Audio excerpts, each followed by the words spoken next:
ఆస్ట్రేలియాతో జరుగుతున్న 4వ టెస్టులో టీమిండియా పోరాడుతోంది. తెలుగు తేజం నితీష్ కుమార్ రెడ్డి 176 బంతులు 10 ఫోర్లు 6తో 105 బ్యాటింగ్ అసాధారణ శతకంతో ఫాలోఆన్ తప్పించింది.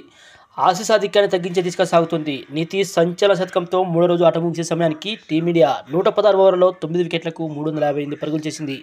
క్రీజులో నితీష్ కుమార్ రెడ్డితో పాటు మహమ్మద్ సిరాజ్ బ్యాటింగ్లో ఉన్నాడు. భారత్ ఇంకా 116 పరుగుల వెనుకంజలో ఉంది. నితీష్తో పాటు వాషింగ్టన్ సుందర్ 122 బంతుల్లో ఒక 4 సహాయంతో 50 స్కోర్ చేశాడు. ఆస్ట్రేలియా బౌలర్ల ప్యాట్ కమిన్స్, స్కాట్ మాక్లాన్ 3 వికెట్లు తీయగా నాథన్ లయన్ 2 వికెట్లు పడగొట్టాడు. తొలి ఇన్నింగ్స్లో ఆస్ట్రేలియా 474 పరుగుల భారీ స్కోర్ చేసిన విషయం తెలిసిందే. 5 వికెట్ల నష్టానికి 146 ఓవర్నెట్ స్కోర్తో మూడో రోజు ఆటను ప్రారంభించిన టీమిండియాకు శుభారంభం దక్కలేదు. దూకుడుగాడిన రిషబ్ పంత్, స్కాట్ మాక్లాన్ బౌలింగ్లో అనవసర క్యాచ్అవుట్గా పెవిలియన్ చేరాడు. 8వ స్థానంలో నితీష్ కుమార్ రెడ్డి బ్యాటింగ్కి రాగా రవీంద్ర జడేజా ఆచితూచి ఆడే ప్రయత్నం చేశాడు. జడేజా నెమ్మదిగా ఆడిన నితీష్ తనదైన శైలిలో పరుగులు రాబట్టాడు. క్రీజులో సెట్ అవుతున్న ఈ జోడిని నాథన్ లయన్ విడదీశాడు. జడేజాను వికెట్ల ముందు బోల్తా కొట్టించాడు. జడేజా అవుటైనా క్రీజులో కూర్చున్న సుందర్తో కలిసి నితీష్ రెడ్డి సాధికారికంగా బ్యాటింగ్ చేశాడు. దాంతో భారత్ 7 వికెట్ల నష్టానికి 244 పరుగుల స్కోర్తో లంచ్ బ్రేక్ వెళ్ళింది. రెండో సెషన్ ఆరంభంలోనే నితీష్ కుమార్ రెడ్డి 81 బంతుల్లో హాఫ్ సెంచరీ పూర్తి చేసుకున్నాడు. ఈ అర్ధశతకాన్ని పుష్ప ట్రేడ్ మార్క్లో తగ్గేదేలే స్టైల్లో సెలబ్రేట్ చేసుకున్నాడు. హాఫ్ సెంచరీ అనంతరం అదే జోరు కొనసాగించాడు. ఈ క్రమంలో వర్షం రావడంతో ఆటకు అంతరాయం కలిగింది. ఆట తిరిగి ప్రారంభం కాగా నితీష్ అదే దూకుడు కనబరిచాడు.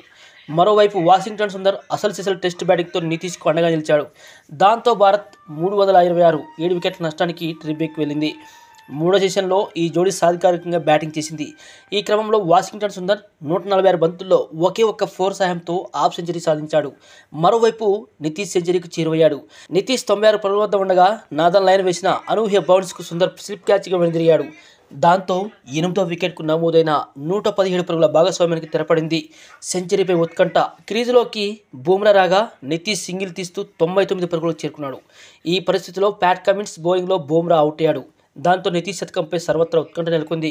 క్రీజులోకి వచ్చిన సిరాజ్ 3 బంతులను అద్భుతంగా ఆడి నితీష్కు స్ట్రైక్ ఇచ్చాడు. స్కాట్ మాక్లాన్ బౌలింగ్లో 2 బంతులను డిఫెన్స్ చేసిన నితీష్ 3వ బంతిని బౌండరీకి తరలించి 171 బంతుల్లో శతకాన్ని పూర్తి చేసుకున్నాడు. నితీష్ శతకాన్ని చూసిన తండ్రి ముత్యాల రెడ్డి తీవ్ర భావోద్వేగానికి గురయ్యాడు. ఒకప్పుడు ఆస్ట్రేలియా వాళ్లకు కొరకరాని కొయ్యగా లక్ష్మణ్ మారాడు. అప్పట్లో లక్ష్మణ్ వికెట్ తీసేస్తాలు ఇక ముగిసిపోయింది అనుకునేవారు ఆస్ట్రేలియన్స్. ఇప్పుడు ఈ సిరీస్లో నితీష్ కుమార్ రెడ్డి ఆడిన చూస్తే ప్రతిసారి కూడా 40 పరుగులు పైన చేస్తూ తన యొక్క బ్యాటింగ్ మార్కును చూపిస్తూ టీమిండియాని కష్టకాలంలో అవసరమైన పరుగులు ఇస్తూ ముందుకొచ్చాడు. కానీ 8వ స్థానంలో బ్యాటింగ్ రావడం వలన అతనికి ఎప్పుడూ కూడా సరైన సహకారం అందించలేదు. ముఖ్యంగా వాషింగ్టన్ సుందర్ అందించిన సహకారం అంతా ఇంత కాదు. వాషింగ్టన్ సుందర్ ఆడుతుంటే ఏంట్రా బాబు ఇలా ఆడుతున్నాడు అనేంతగా మారింది. వాషింగ్టన్ సహకారంతో నితీష్ కుమార్ రెడ్డి అద్భుతంగా ఆడాడు.